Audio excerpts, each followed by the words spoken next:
Chers investisseurs, j'espère que vous vous portez bien, que vous passez une très très belle journée. Regardez, on approche du week-end là et on constate que le prix nous fait un très beau rebond. Oui, la semaine actuellement semble vouloir se diriger vers le nord, encore une fois, après avoir connu des bas de marché. C'est intéressant parce qu'on peut assister à une clôture hebdomadaire, donc sous une belle couleur. Ah oui, actuellement on est dans un très beau rebond là et on constate que c'est pas pour nous déplaire. Encore une fois, oui, vous voyez très bien, hein, que sur l'unité de temps journalière, de manière plus précise, on enchaîne actuellement les journées haussières. Après la sublime journée donc de hausse, cet avalant qui a avalé donc les 2 journées précédentes.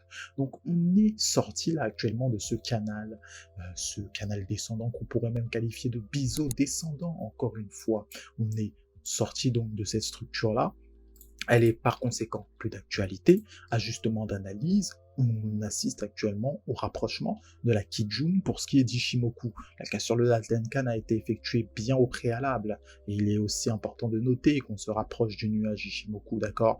Il faut aussi faire très attention à ça. En somme, pour ceux qui sont attentifs, on va considérer ce bas du nuage Ishimoku comme une target haute essentielle, hein. Il faut se rendre à l'évidence, ce sont des indicateurs de prix qui sont à ne pas négliger encore une fois. Ou est-ce que si tu la force des intervenants, on le voit assez bien, petit à petit, avec un beau croisement MACD, on assiste à une reprise haussière. Petit à petit, les histogrammes deviennent de plus en plus élevés. On assiste actuellement au territoire positif, hein, de l'indicateur MACD. Mais la force relative, petit à petit, on a un léger rebond qui se rapproche de 50 ans.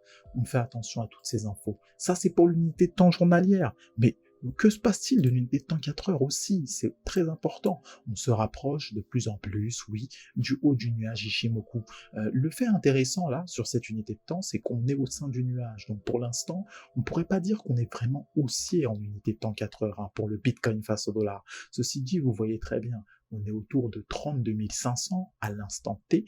On a cassé donc les plus hauts qui étaient effectués, hein, précédemment. Donc on a en somme une invalidation, hein, de la tendance baissière qui était en cours.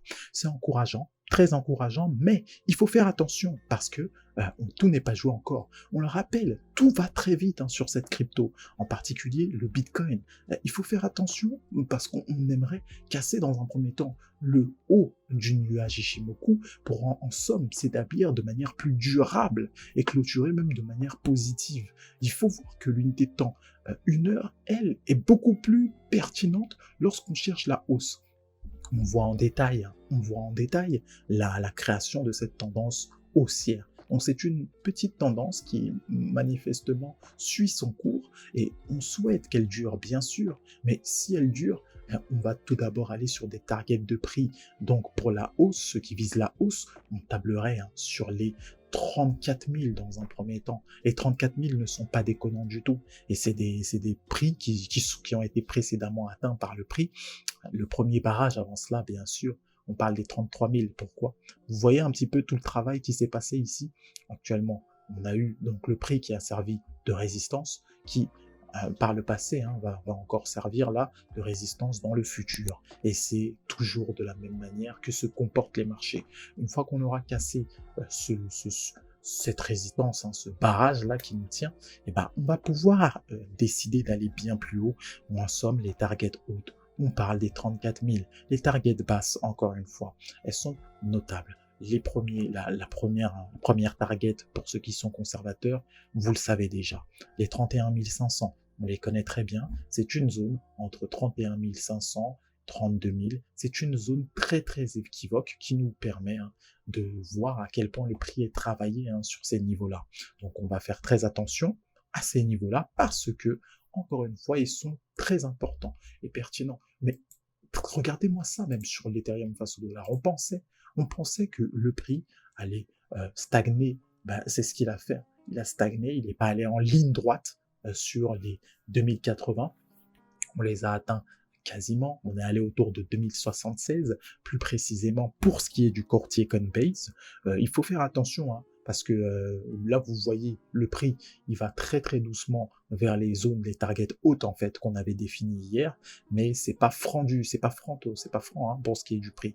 On attendrait beaucoup plus de force. En fait, on monte mais en escalier, petit à petit. En somme, vous me direz, c'est pas plus mal, parce que ça témoigne en tout cas de l'honnêteté de la tendance. On n'y va pas en ligne droite, il n'y a pas forcément de piège à attendre à cela. Je dirais que oui, c'est vrai d'une part, mais d'autre part, on attendrait beaucoup plus de force parce que les vendeurs, eux, étaient beaucoup plus incisifs, d'accord, lorsqu'il s'agissait de montrer en tout cas leur position. Là, oui, on a repris du terrain pour les acheteurs, mais on a encore 2 jours décisifs avec ce week-end. On sait à quel point les week-ends sont importants sur les cryptos, à quel point tout peut se jouer. Donc on sait que tout peut se jouer encore. Là, les targets hautes, pas besoin de faire de dessin. On parle des 2100 dans un premier temps et des 2130 pour ce qui est de l'Ethereum. Si on vise des targets basses, bon, naturellement, on va aller sur les 2013, ok. On a aussi les 2000 par extension les 1930 pour ceux qui visent un peu plus bas, hein, véritablement. Donc ça, c'est assez clair. L'Ethereum face au dollar à des niveaux qui respectent assez bien. On le répète, de temps à autre, il est bien plus expressif que son homologue le Bitcoin. Donc encore une fois, c'est intéressant à analyser. Vous voyez que la force des intervenants se situe globalement des acheteurs. Petit à petit, hein, on voit assez bien, même la journée d'hier. Vous voyez la manière dont elle a clôturé, encore une fois, au-dessus de la journée précédente, hein. On se rapproche de la Kijun, très intéressant si on vient la casser. Hein. C'est pour ça qu'on reste prudent sur l'Ethereum face au dollar, parce que vous voyez, on teste la Kijun, on ne la casse pas. Ceci dit, c'est encourageant. On est au tout début de la journée et on est tout proche de la Kijun, c'est-à-dire qu'on s'apprête à la casser. Donc là, c'est encourageant, on a toute la journée pour venir la casser. Bon, vous remarquerez également hein, on va faire un petit flashback parce que c'est très très intéressant. Lorsqu'on disait hein, par le passé que ça consolidait ici, le marché a une mémoire. Vous voyez, qu'est-ce qu'il a fait? Il a fait exactement la même chose. Ça, c'est pour la petite anecdote, pour constater de manière concrète que le prix, il a une mémoire et il refait très souvent les mêmes structures. D'accord? Là, actuellement, la structure a été répétée, c'est pour montrer qu'il n'est pas allé en ligne droite au-dessus des 2000. Il a consolidé un max, là, autour de ces prix-là. Après, une fois que ça a été cassé, c'est vrai que ça a été un start haussier. Donc, il fallait prendre le train pour ensuite aller bien plus haut, viser les targets hautes. Ceci dit, on va voir si on s'établit durablement au sein de ces zones-là, ces zones assez élevées. L'unité de temps weekly nous montre la semaine haussière qui se dessine. C'est très intéressant, on espère que la semaine suivante le sera tout autant. Bon, on est encore tout proche là, tout proche de la clôture de cette semaine. Il faut faire très attention, ok? Donc on prend toutes ces infos, on trade au mieux. Ceux qui savent trader, grande chance à vous, vous avez des niveaux assez clairs, vous voyez à peu près où est-ce que le prix pourrait se diriger. Et ben en somme, avec toutes ces infos, je pense qu'il n'y a pas de raison de faire de mauvais trades. Ceci étant dit, vous le savez, comme d'habitude, on vous souhaite de prendre soin de vous, de vos finances, et quant à nous, n'oubliez pas, on se retrouve à la prochaine. Bye bye.